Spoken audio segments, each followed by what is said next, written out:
Bismillahirrahmanirrahim. Assalamualaikum warahmatullahi wabarakatuh.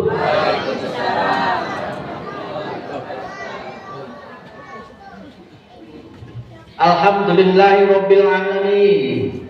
Wa bihi nasta'inuhu ala umuri dunya waddin. Wa ala alihi wa sahbihi ajma'in. Amma ba'du. Bapak pimpinan daerah Muhammadiyah, Pak Suhadi dan rombongan, pertama kali kami sampaikan terima kasih atas undangan yang disampaikan pada kami, sehingga kami bisa bersilaturahim kepada keluarga besar Muhammadiyah di kota Surabaya dan sekitar. Dan juga pimpinan cabang Muhammadiyah Wonocolo sebagai cucuk lampah alias malaikat Jibril yang memberikan pesan surat undangan kepada kami. Pak Mukhlas ini kalau meminta mengundang itu setengah memaksa. Ini baterainya habis itu gimana? Jelas? Oh ya. Ya Surabaya ya beda.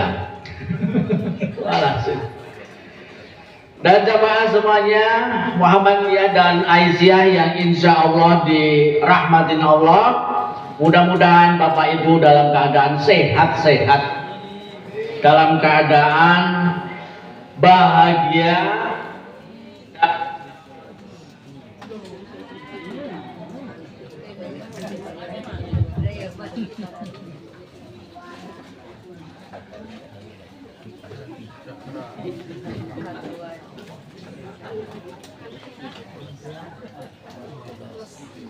Wajah ya, ada gangguan teknis, biasa teknologi, kadang ya ada error. Kalau nggak human error ya technological error seperti itu. Bapak Ibu yang dirahmatin Allah, saya tadi hadir di sini jam 6.30 sesuai dengan undangan. Dimulai jam 6.30. Saya hadir di sini. Dari belakang sampai sini belum banyak yang duduk. Saya sudah hampir gabut ya. Sudah hampir 2 jam di sini ternyata. Desa Mawacoro, ya, Kuto juga mau adicoronya. Kemarin saya ngisi pengajian di Ponorogo jam 6 tet, jam 6 tet. Juamanya udah banyak. Di Kediri juga banyak. Tapi Surabaya agak lain memang ya. Goes dulu, ya kan? Salaman dulu, ngobrol dulu, silaturahim dulu. Saya tanya, memang ini sebagai wahana untuk silaturahim Gus katanya. Oh gitu ya.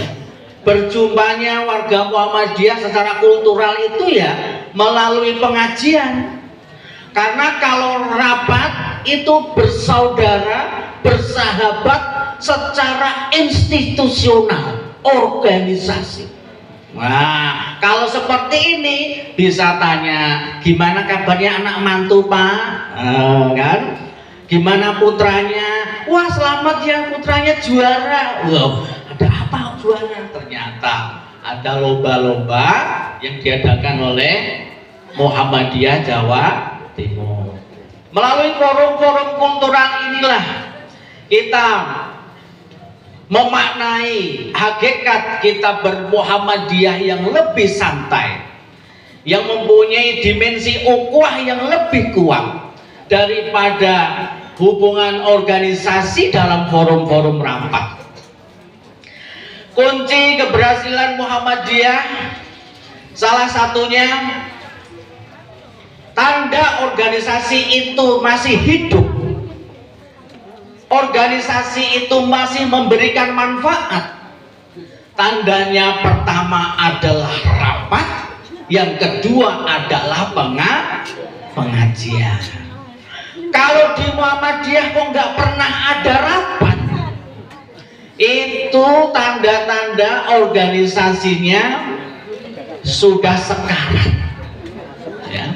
Saya mau bilang layamutu walayahya, takut kebablasan ini direkam banyak sekali centelan-centelan saya di sini. Nanti kalau dipotong-potong masuk YouTube bisa didakwa pencemaran nama baik, perbuatan tidak menyenangkan, dan lain-lain. Wah, sekarang itu hawanya orang itu, nafsunya kok memenjarakan orang lain tuh. Dia potong, dikit-dikit laporkan, dikit-dikit lapor ke polisi. Sumbu emosinya itu pendek sekali. Sumbu memaafkannya yang kurang. Pokmakluman di dalam hidup kita bermasyarakat yang lebih didominasi memaafkan, memahami itu jauh lebih perlu ditingkatkan lagi daripada ketersinggungan. Ya, yang kita itu dikit-dikit melaporkan. Saya sudah memaafkan, tapi proses hukum harus tetap berjalan. Ini memaafkan cap opo ini. Memaafkan itu ya sudah maaf, ya selesai. Enggak ada itu kok. Ya, kalau Bapak Ibu lihat hukum Islam, ketika ada hukum kisos itu ya, yang tangan dibalas dengan tangan, nyawa dibalas dengan nyawa. Tetapi kalau sudah dimaafkan, walaupun hampir mau dipancung di negara sono, tapi kalau keluarganya sudah memaafkan, hukum batal karena maaf. Tapi di Republik Konoha, ya saya nggak berani ini. Di Republik Konoha tukaran, ya kan, pure, apalagi kan bahasa Jawa Timur, ya pokoknya jutaan gitu. Wah, nggak terima laporkan. Ya. Saya sudah memaafkan, tapi proses hukum harus berjalan. Aduh, iki piye iki edukasi. Biar nggak terlalu lama ya Bapak-bapak. Terima kasih ya, tadi saya sampaikan undangannya. Saya membuat presentasi paparan karena Pak Mukhlasin ini memang spesial. Ditanya pengajiannya lesehan, pakai meja atau podium Pak, nggak dijawab. Saya kirim materi, ada PPT bisa ditayangkan atau tidak, nggak dijawab. Angel bener, datang jam 6.30 belum ada jamaah. Kalau gitu kan tadi saya sarapan dulu toh Pak. Ya Allah, ya Allah, tegel nanti memang. Jawa Timur bos, spesial nganggo dok ceplok, double. Ya, karena kita bersaudara, kumaafkan Pak Mukhlasin. Proses hukum batal karena sudah saya maafkan ya. Walaupun kalian sudah memberikan saya pelajaran berupa perbuatan tidak menyenangkan berkali-kali. Ya Allah, menyenangkan berbama dia. Bapak Ibu yang dirahmatin Allah, saya ingin menjelaskan tujuan hidup kita. Kita bertemu seperti ini dalam rangka watawasau bil haqqi watawasau bis sabr. Kita diberi ruang untuk saling menasihati Bu, dalam keimanan, dalam ketakwaan, dalam kebaikan. Mudah-mudahan dengan kita saling mengikatkan itu, frekuensi kita, hubungan kita dengan Allah Subhanahu wa taala tetap sinyalnya itu menyala. Sinyalnya kuat. saling menasihati, saling mengingatkan supaya kita bisa menjadi manusia yang tetap terjaga kebaikannya. Tujuan hidup kita di dunia apa Bapak Ibu? Tujuan hidup kita di dunia menurut perintah Allah Subhanahu wa taala adalah beribadah. Kita diciptakan oleh Allah itu perlu kita ingat bahwa wa ma khalaqtul jinna wal insa illa liya'budun. Jadi jangan lupa tujuan hidup kita Bapak. Apa? Untuk beribadah. Baik ibadah mahdhah dan ibadah ghairu mahdhah. Ibadah mahdhah kita dalam rangka untuk menjaga hubungan kita baik kepada Allah. Ibadah ghairu mahdhah untuk menjaga hubungan kita terhadap sesama, terhadap lingkungan. Jangan hanya baik saja pada Allah, tetapi sesama manusia tidak baik. Jangankan sesama manusia, antara PDM sama PDA aja tukaran. Oh, Surabaya ora kompak bos, kuwi kono-kono sing tukaran, nggih mboten. Ya, Surabaya aman, kompak. Alhamdulillah. Jadi hubungan tidak boleh baik saja dengan manusia, toktil, tapi sama Gusti Allah juga tidak begitu baik. Jadi baik dengan manusia saja tidak cukup, harus dilengkapi baik kepada Allah juga.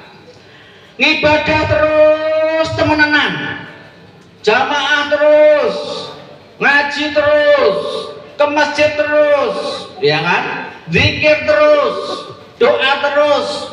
Tetangganya ada musibah tidak peduli. Tetangganya nggak bisa sekolah tidak mau mengerti. Tetangganya tidak bisa berobat juga tidak mau peduli. Itu tidak pas dalam ukuran kita di dalam beragama Islam, termasuk bermuhammadiyah. Nah, ibadah ini perlu kita tingkatkan. Baik, pertama pemahaman kita tentang ibadah.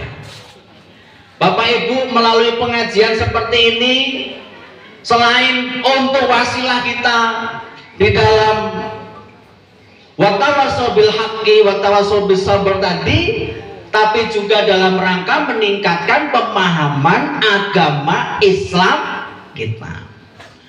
Pemahaman agama Islam kita harus kita senantiasa upgrade, harus kita cas, harus kita tingkatkan. Jangan ngono-ngono wae. Jangan seperti biasanya. Pengajian seperti ini dalam rangka meningkatkan pemahaman kita tentang Islam. Biar semakin kafah, biar semakin sumulia, biar semakin komprehensif. Nah, gitu. Bagaimana memahami Islam secara komprehensif? Kita pengajian meningkatkan pemahaman keislaman kita mulai dari akidahnya. Bagaimana akidah Islam, tauhid kita tingkatkan pemahaman. Bagaimana kita bisa mengerti tentang Allah Subhanahu wa taala sehingga kita bisa mengerti diri kita. Katanya man arafa rabbahu arafa nafsahu. Jadi Bapak Ibu meningkatkan pemahaman kita mulai dari yang mahkota itu adalah akidah. Pengajian-pengajian Muhammadiyah dibuat tematik. Bulan pertama bahas akidah terus. Bulan selanjutnya bahas ibadah. Bulan selanjutnya bahas masalah muamalah. Bulan selanjutnya bahas masalah akhlak. Ya sidik-sidik bahas masalah siasah alias politik. Politik. Namanya politik itu ya masih bisa diutik-utik gitu. Politik ya. Nah itu Bapak Ibu, kita perlu meningkatkan pemahaman keislaman kita di dalam beragama. Jadi jangan sampai kita gabung Muhammadiyah, kita ikut jamaah Muhammadiyah, pemahaman keislamannya dangkal. Pemahaman keislaman kita nol putih, sholatnya rubuh gedang. Tahu rubuh gedang? Ya nggak dibenerin bacaannya, sholatnya nggak tumakninah gitu. Bacaannya dibenerin, mbah yang sudah tulas pindu untuk nih telas pindu nih kendo siapa ayo? Itu Bismillahirrahmanirrahim ya dibenerin Pak Bu, bacaannya Bismillahirrahmanirrahim gitu ya, nggak usah terlalu fasih banget yang kayak ahli tahsin itu, malah nanti nggak jadi baca Quran karena sibuk membenarkan. Pokoknya coba dulu, gas, grotal, gratul. Bahkan grotal gratul itu pahalanya 2, grotal 1, gratul 1, jadi 2. Ya lancar-lancar pahalanya malah 1. Oh gitu. Tos Bu Ibu ya Mbak. Nah peningkatan pemahaman keislaman baca Quran juga perlu dinaikkan, ditingkatkan. Jadi Bapak Ibu juga walaupun bacanya angel ya, karena ya ngabar tulas pindu tadi ya tidak apa-apa dimaafkan. Allah tahu apa yang kita niatkan, apa yang kita mau. Kayak itu loh, iklan itu loh, ku tahu yang kau mau. Ya itu, ku tahu yang kau mau. Nah itu Bapak Ibu, saya sampai jam berapa Pak Mulasin? Walaupun belum sarapan masih kuat gas saya. Oke. Ibadah ya, pemahaman Bapak Ibu, akidah, ibadah ditingkatkan. Belajar HPT, ngaji, mulai dari toharoh, ya, dari yang tayamum, wudu, tayamum yang nggak pakai wudu, tayamum yang nggak melepas sepatu, gimana caranya? Kalau Bapak Ibu di Turki tadi, tadi apa bahasanya? Itu Bapak Ibu mungkin bisa melihat gimana mereka kalau musimnya agak dingin, wudu itu nggak melepas sepatu. Saya waktu masih desa, gitu, masih belum pengalaman, lebih itu wudu kayak gini. Sepatu mau dilapin tok cuma sholat Allahu Akbar gitu. Lah ini nang Lamongan iso gegeran nih Pak. Ini paham baru, ajaran baru gitu. Nah di Turki saya pernah ke Turki menjelang musim dingin, anginnya kencang sekali. Kalau kita wudhu, jari itu jimpe semua Pak. Sikil iso protol Pak rasanya. Itu yang kena penyakit asam urat gitu, atau penyakit apa itu tulang nggak bisa, nggak jadi. Nah itu pemahaman bertoharoh, bersuci juga perlu diingatkan lagi. Bagaimana bersuci di kamar mandi, bagaimana mandi wajib. Oh gimana Pak? Mandi wajib menurut himpunan putusan tarjih Muhammadiyah. Nah itu ngaji dipahami. Kalau ngaji seperti ini ngaji untuk gergeran aja Pak, ngaji yang menggerakkan. Ngaji ada tampilan-tampilan, ada tari-tari, ada snack, ya kan, ada bazar, ya kan, siraman rohani, siraman jasmani, ya kan. Jangan hanya siraman rohani aja, kencot Pak. Kencot itu apa? Ya lapar lah pengajian, maksud siraman rohani tok. Ya jasmani Pak. Kalau sekarang baru snack, minggu depan soto. Ojo koyo tipis ya. Muhammadiyah Surabaya kayak Muhammadiyah tipis wae. Besok gerobak-gerobak sotonya parkir di sini. Habis pengajian nyoto ya kan?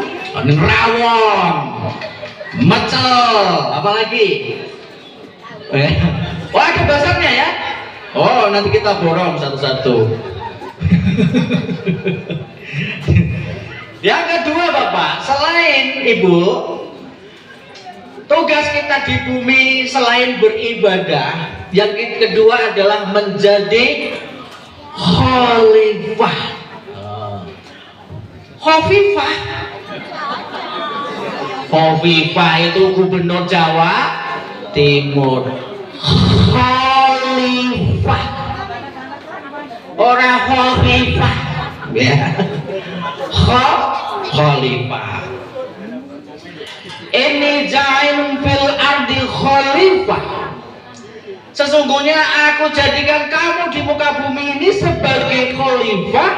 Khalifah itu punya 4 tugas. Apa? Catat dulu. Tugas yang pertama adalah memakmurkan bumi. Imaratul fil ard. Bagaimana kita itu memakmurkan bumi supaya bumi yang dianugerahkan oleh Allah itu bisa kita manfaatkan, kita daya gunakan untuk kebaikan kita hidup di dunia dan insya Allah nanti hidup sampai akhir. Bagaimana memakmurkan bumi dengan dimensi yang seperti ini? Kita harus mengembangkan pengetahuan, kita harus mengembangkan ilmu dan teknologi. Kalau kita tidak mempunyai wawasan, pengetahuan, apalagi teknologi tingkat tinggi untuk memakmurkan bumi ini, bumi yang menjadi modal dasar yang diberikan Allah pada kita itu tidak akan ada manfaatnya apa-apa selain untuk tempat tinggal dan hidup saja. Menggunakan ilmu pengetahuan, coba di olah itu bumi. Apa yang ada di bumi potensinya apa? Apa yang melimpah, apa yang belum bisa didaya gunakan, dimanfaatkan. Lah orang yang bisa memakmurkan bumi itu secara lebih maksimal adalah orang-orang yang berpengetahuan, orang-orang yang menguasai teknologi. Oleh karena itu Bapak Ibu, tidak salah kalau Muhammadiyah bangun sekolah, Muhammadiyah bangun institusi pendidikan, Muhammadiyah bangun institusi pendidikan. Tugas utama yang akan kita jalankan bersama ini sampai sekarang yang sudah berjalan ini dalam rangka memakmurkan bumi ini, memaksimalkan tugas kita sebagai khalifah. Tugas sampingannya ada, membantu negara di dalam mewujudkan tujuan berdirinya negara Kesatuan Republik Indonesia, yaitu mencerdaskan kehidupan bangsa. Mencerdaskan kehidupan bangsa itu Bapak Ibu tugasnya negara, bukan tugas Muhammadiyah. Tugas pemerintah mencerdaskan kehidupan bangsa itu, masyarakat. Tetapi kita tahu pemerintah belum sanggup. Pendidikan itu ada 2. Pertama, pemerataan. Yang kedua, terkait kualitas mutu. Bicara pemerataan saja, pemerintah belum sanggup mendirikan institusi pendidikan dari Sabang sampai Merauke yang bisa diakses oleh seluruh masyarakat. Karena negara belum bisa Muhammadiyah semangat, gas, fastabikul khairat. Ini pemerintah yang kesuwen tuh ini gas gitu. Muhammadiyah bangun sekolah dari Sabang sampai Merauke supaya apa? Supaya orang-orang Indonesia, saudara kita bisa menjadi orang-orang yang terdidik, orang-orang yang pintar, sehingga orang-orang yang cerdas seperti di dalam pembukaan Undang-Undang Dasar itu. Saya kadang-kadang heran, apa motivasi ibu-ibu Aisyah? Saya pernah, kalau saya Indonesia itu sudah game over Bapak Ibu. Dari Sabang sampai Merauke saya sudah belusuan. Jauh sebelum mantan Presiden Joko Widodo belusuan, saya sudah belusuan. Cuman Pak Jokowi belusuan jadi presiden, saya belusuan jadi ketua Majelis Kader PP Muhammadiyah. Beda nasib saja. Beda nasib. Di pulau jauh dari Maluku, Ambon, saya menyeberang pulau itu dari kota Ambon, dari perahu besar sampai pelabuhan kecil, sampai ke pulau kecil lagi, nggak ada listrik, gelap.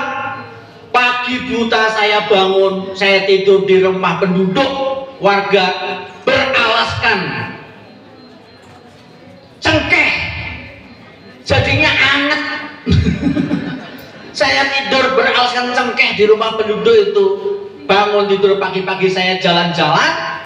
Di situ ada TK Aba Aisyah. Ada TK Aba Aisyah. Bustanul Atwal ora trimo iki Bang. Tobat tenan Muhammadiyah Aisyah ini. Wah, ora bener salah ki. Iso perbuatan enggak menyenangkan itu. Itu ada TK yang dikelola ibu-ibu Aisyah. Saya keliling pulau itu, ada sekolah Muhammadiyah. Pemerintah belum bisa bangun sekolah. Lah kok Muhammadiyah bangun sekolah di situ? Itu kalau Muhammadiyah nggak bangun sekolah di situ, mau pinter dari mana orang pulau itu, Pak Bu? Mau ke kota Ambon jauh, sekolahnya berbiaya mahal kalau naik perahu, naik kapal. Nah, kalau murah pergi, fulus, habis uangnya operasional. Muhammadiyah bangun sekolah di situ, orang situ, penduduk situ bisa sekolah, bisa pinter. Saya tanya, sekolah TK Abahnya ini di tempatnya siapa? Oh, belum, tanah wakaf Muhammadiyah Gus katanya. Nah ini bagaimana? Ini masih sewa. APK-nya juga masih sederhana. Saya cuman bergumam karena saya bukan siapa-siapa, saya cuman embating. Nek aku duwe duit tak bangunkan Bu. Tapi aku meneng wae. Kok ndak ditagih. Bahaya. Saya pulang. Saya rasan-rasan diskusi, Pak, Bu, Mas, Mbak. Di sana itu ada sekolah Muhammadiyah. Ada yang dikelola Aisyah, ada yang dikelola Muhammadiyah. Lah apa Gus terune? Itu masih nyewa, numpang di rumahnya penduduk. Mbok ya dibangun kebanggaan pada ibu-ibu Aisyah supaya semangat. Oh siap. Maunya apa? Dibangunkan. Oh, siap kurungan, Bu. Saya ngumpulkan duit, dapat duit ratusan juta. Saya transfer kirim ke pedalaman Pulau Maluku, dibangun, terus saya ditunjukin fotonya, bagus, seneng, warnanya hijau berseri kayak jilbabnya ibunya itu sekolahnya. Nih, luar biasa, langsung berseri-seri ibu Aisyahnya itu. Walaupun gajinya 300.000, kebahagiaannya ngungkuli orang yang punya emas 74 kg. Ya, loh ini ngangkat politik bahaya yang direkam ya.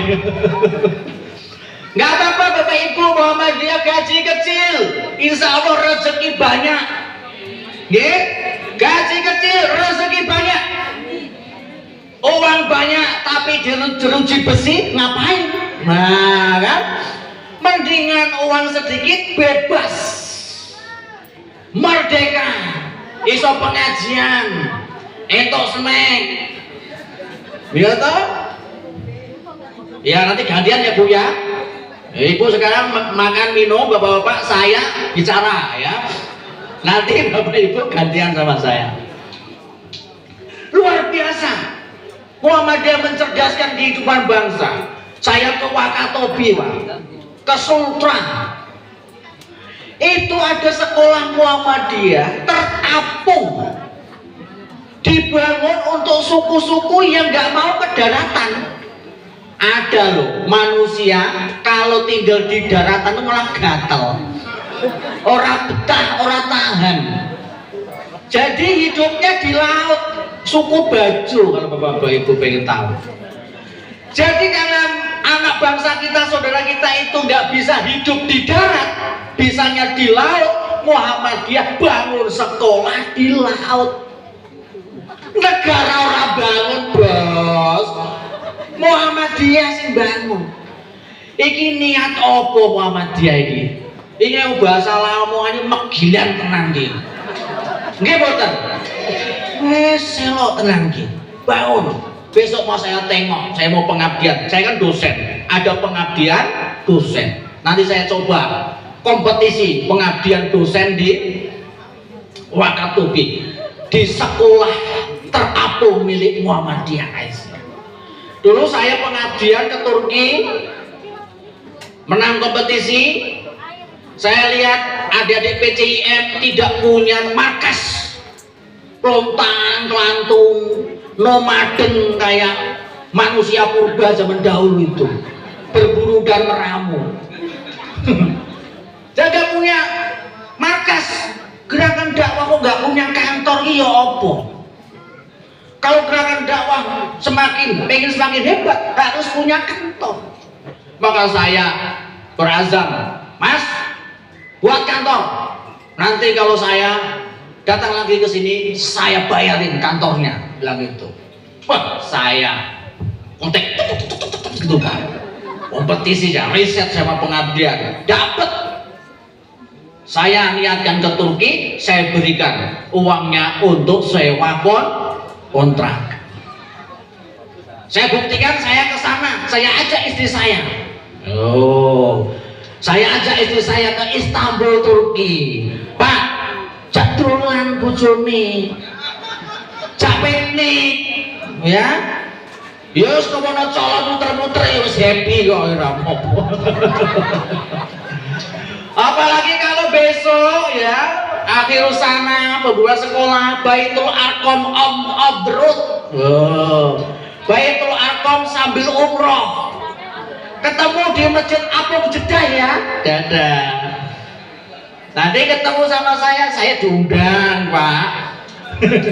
Jangan ke Monocolo aja diundangnya, ke Jeddah ya diundang. Tak bayar dhewe ra apa-apa.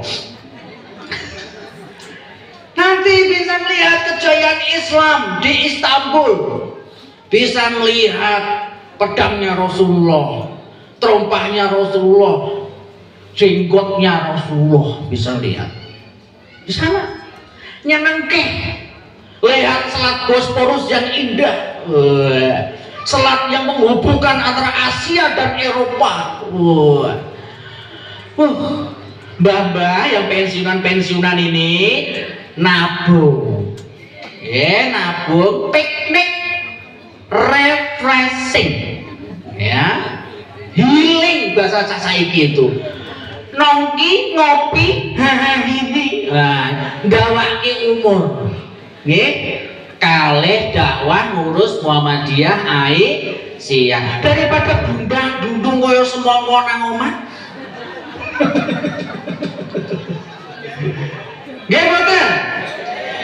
Lebih baik pengajian Ahad pagi dapat pahala siraman jasmani, siraman rohani.